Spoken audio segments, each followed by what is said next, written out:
Pada presentasi kali ini kita akan membahas mengenai tokenisasi. Tokenisasi sendiri merupakan tahapan awal dari tagging atau anotasi yang memungkinkan kita untuk menelusuri satu korpus berbasiskan tag. Proses tokenisasi seperti memotong-motong adonan roti. Kita bisa potong seperti ini, atau seperti ini, atau juga seperti ini, atau yang ini. Inilah analogi dari tokenisasi.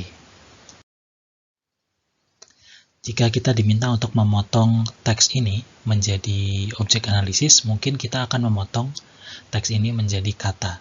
Dalam bahasa Inggris, hal ini tidak cukup sulit karena satu kata dan kata lainnya terpisah oleh spasi. Tapi dalam bahasa lain mungkin tidak segampang itu karena satu kata dan kata lainnya tidak selalu dipisahkan oleh spasi. Perhatikan gambar berikut dari bahasa Finlandia.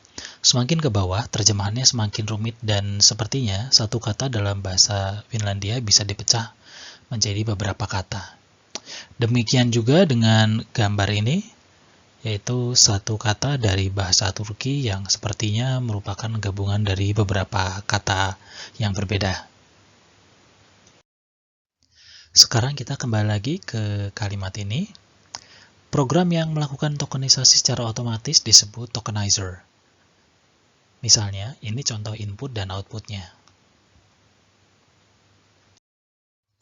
Jadi, apakah tokenisasi adalah pemotongan teks menjadi kata?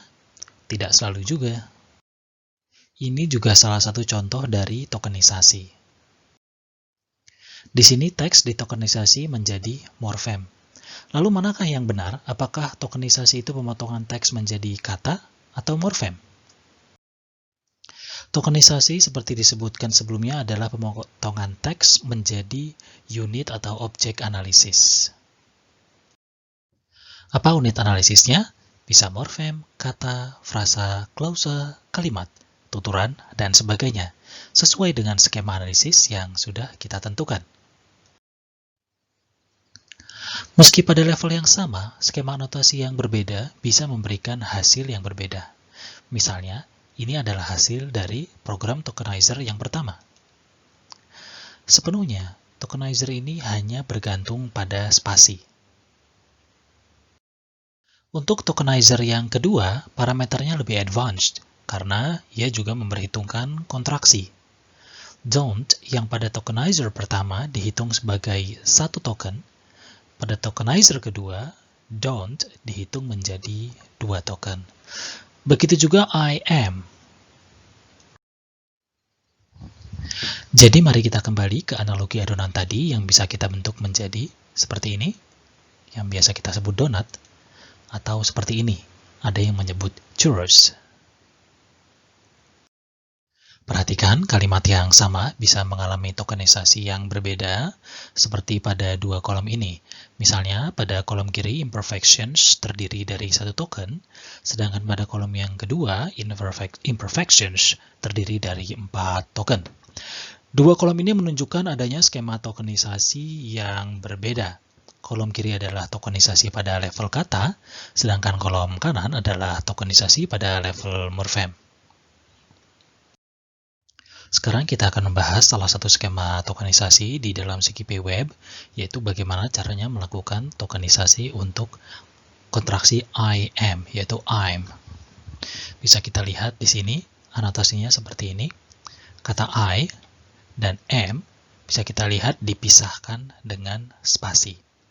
Kemudian di samping I dan am itu ada tanda underscore, kemudian tag PNP dan VBB. Kedua tag ini adalah post tag yang nanti akan kita bahas pada pertemuan selanjutnya. Untuk pertemuan ini kita fokus dulu pada tokenisasi. Sekarang kita akan latihan, yaitu kita akan mencari ekspresi I am atau I'm yang dibuat dalam bentuk kontraksi. Caranya adalah kita menggunakan query seperti ini. Bisa kita lihat antara I, kemudian am, ada space, ada spasi, kemudian ditambah backslash. Ingat, pada presentasi sebelumnya, backslash ini kita gunakan untuk netralisasi apostrof yang digunakan dalam contraction. maka nanti kita akan mendapatkan hasil sebagai berikut. Sekarang ada studi kasus yang bisa kita coba. Anda juga bisa mencoba sendiri di komputer Anda. Kita akan mencari don't yang ada di awal kalimat. Dan don't-nya yang dalam bentuk kontraksi, itu yang pertama. Dan yang kedua adalah yang diawali dengan huruf besar. Jadi ini variabelnya agak sedikit kompleks. Tapi mari kita eksplorasi lebih lanjut. Yang pertama, pastikan dulu Anda sudah ada di British National Corpus, XML Edition, CKP Web. Kemudian masukkan query sebagai berikut. Dan kita bahas satu persatu bagiannya ya. Jadi yang pertama, kita netralisasi dulu tanda titik. Kenapa query kita perlu kita mulai dengan tanda titik?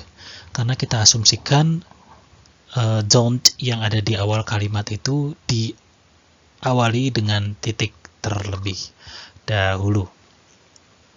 Jadi dia melupakan kelanjutan dari kalimat lain. Ya, jadi asumsi ini bisa benar, bisa salah. Untuk studi kasus ini, kita asumsikan saja demikian. Kemudian jangan lupa kita netralisasi dengan backslash. Lalu jangan lupa juga berikan tanda spasi, lalu ikuti dengan do. Dan setelah do, berikan tanda spasi lagi, karena ini skema tokenisasi di CKP Web untuk British National Corpus yang sudah kita bahas sebelumnya. Kemudian untuk kontraksinya, kita berikan backslash sebelum apostrof.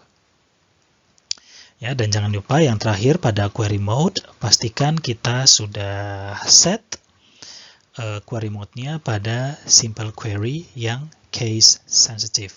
Karena kita mau hasil penelusuran kita semuanya diawali dengan huruf besar. Nanti kita akan mendapatkan hasil sebagai berikut.